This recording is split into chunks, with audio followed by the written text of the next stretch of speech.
really interesting. So when I reached out to you and we were talking about you coming on, I said, are there any topics you wanted to focus on? And you were saying, well, actually, I want to look at the wider service management piece and how major incident management actually focuses on that and engages with it. And I would say that's a really interesting topic because there's quite a big disconnect, even in companies who are fairly mature in their major incident function. We've done some work, you won't have seen this yet, but we've done some work. We've built this whole continual improvement methodology called the MIM stakeholder experience. And it's all around visual design and design thinking. So it is, there's about 5 tools in it, there's 10 steps. And basically it shows you how to analyze your stakeholders, but then look at your major incident process, what's going on at every single step of that process with the stakeholders in mind. So you're also looking at every single step, what they're seeing, thinking, doing, hearing in their environment when the major incident is taking place. And it's really, really, really useful for bringing people outside of what they think they know and what they think they know about the stakeholders versus the reality of what's going on. So we find that massively transformative for people at all levels. People are heading major incident functions, CIOs in some cases, and the operational major incident managers. And it really shifts their perspective about how they're looking after their customers, how they're looking after the end users, and even their colleagues. So I was really interested. You're one of the first people, we talked to a lot of people, but who had said, no, I want to look at this. And the other aspect actually is take on for major incident management, bringing new services or functions into the live BAU piece when there is already an existing major incident function. Because you find some managed service providers are good examples of this in that they have, let's say, a large shared service major incident function and it runs really well. They've been doing it for a long time. But every time they bring on a new customer and there's slight tweaks to that process, the take on is not great. So for example, the pre-contract due diligence seems to miss out major incident management. It goes to all the other functions or practices, but major incident management gets this kind of light piece thrown around it and possibly even no sign off. And so they struggle initially and the customer's expectations aren't quite met. So I'm absolutely fascinated and been slightly obsessed with improving that for companies for quite a while. But so in your experience for the wider service management piece, what would you say are like the 5 key things that are missing, that major incident management is just completely missing when they're trying to bring on new services, new functions, or new processes?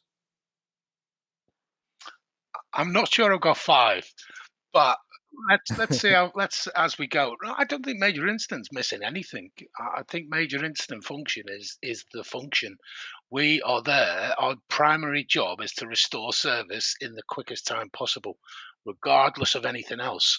So I wouldn't suggest that major incident's missing anything, but I think companies are. I think businesses are, because from my experience, and I'm talking about my experience in the military as well, where there was a lot of things went wrong in the military because they just didn't have the knowledge.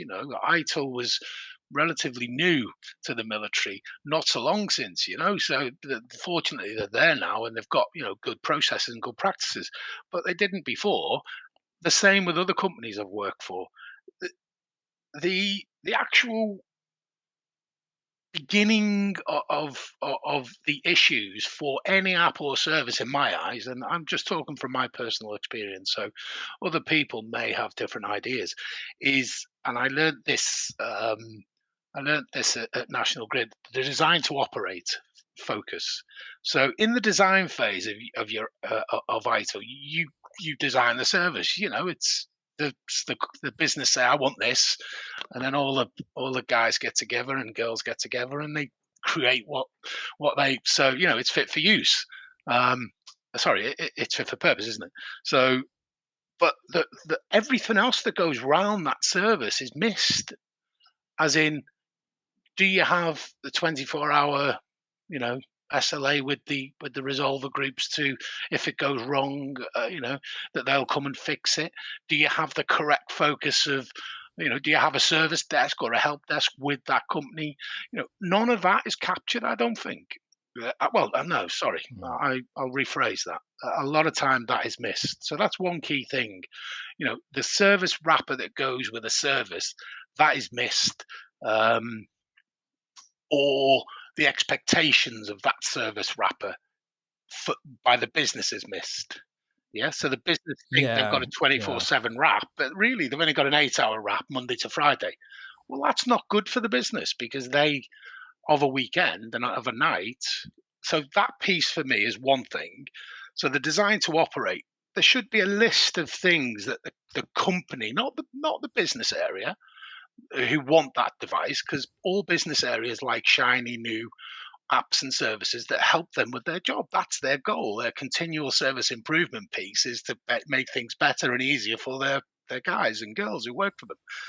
Well, that's where I think people are getting it wrong, is we're not doing that. The design to operate is not working. It's not fit for purpose. You're missing out all of these key elements yeah, that by the time we get it as a major incident manager, we identify it, but it's already live. It's already in production. Uh, and yeah. and the business don't want to pay any more money for it. So um, so they've already paid for the product. They've got the product they've asked for, but they haven't got all of the rest of it. So that's key for me. Is I think you're so accurate with that.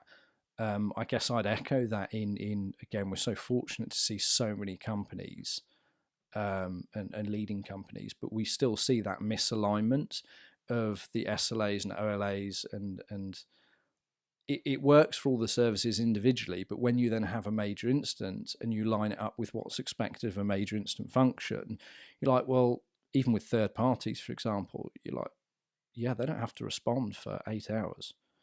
And you only, as you say, you find that out operationally. It's the poor major incident manager who's running it finds that out during that first major incident that uncovers it. And yeah, I think if you were to look at the services individually, I'd completely